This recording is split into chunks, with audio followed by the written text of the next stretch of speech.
You can say what you like about the music of the 70s, but there's one thing for sure. Most of the big performers of the decade will always be remembered. And so will their songs, if downtown radio DJ Johnny Hero has his way.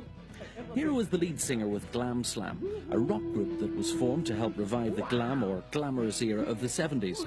And would you believe that it's proving to be a real winner with people of all ages?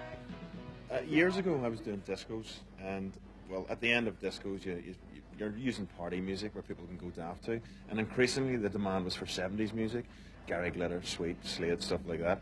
So a couple of boys were talking in the house one night and we thought, well, instead of doing discos, let's get a band together and do it, and it evolved from there. Is there much local interest in the sort of music that you're playing? Well, being honest, when we started this, it was purely for ourselves. And then it caught on a bit. I mean, we seemed to drag in people from the rock audiences, the metal fans, the long-haired weirdos, and then people who were actually the 30-somethings were trying to recapture their youth. And yeah, I remember those tunes. People who aren't into the dance boom that is going on for younger people now. So, yeah, it is working. I mean, we're never short of gigs. And they're not short of talent either. This is Henry Clooney, who originally played with the world-famous punk band Stiff Little Fingers. Now, Henry got a surprise invitation to join Glam Slam by Hero, who spotted him wearing a 70s Mark Bolan t-shirt on the cover of an old LP. It was my sort of favourite music. Being that I'm into rock stuff, but Mark Bolan was my sort of favourite since 70. And it was a chance to play some of his stuff, you know, and it started off for fun, still is fun, but yeah, I mean, I'll put it down to him and Johnny Hero, you know. You did have a lot of sort of rock stuff coming into which crossed over the charts. I mean, you're talking about early Bad Company and stuff like that. Not glam as in they didn't wear makeup, but it was all the same sort of era.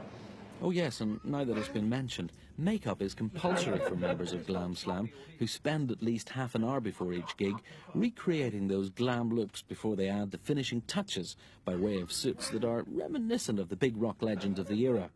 We try and basically copycat some of the kinds of clothes that were about in the 70s. Do you enjoy dressing up? Is this an investigation? Yeah, it's a bit of crack. It's funny because we have done gigs as a different band. We play other material as a, you know, Blitzkrieg Bop.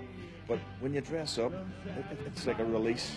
You're allowed to be in Egypt, you know, and people expect it. And you'll get away with murder because you're wearing funny clothes. It's basically just a bit of crack for, you know, 5 Egypts without anything else. And it's a good night out. There's nothing as good as sort of playing to, like, loads of people, and everybody seems to be enjoying themselves, you know, which is great. You know, Glam Slam really are a band who know what they want to play. But what about the punters? Do they want to listen to it? Let's find out. It's very camp.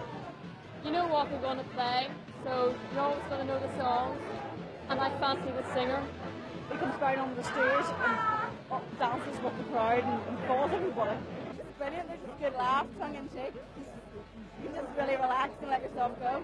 Maybe so, but there is one piece of advice that I can give to those who, like me, haven't done this sort of thing for a while. Know your limitations. We've been playing now for 5.5 years. We actually only formed to do a few gigs because we wanted to get out of our system. But we're still going, and well, there's no end in sight, unfortunately.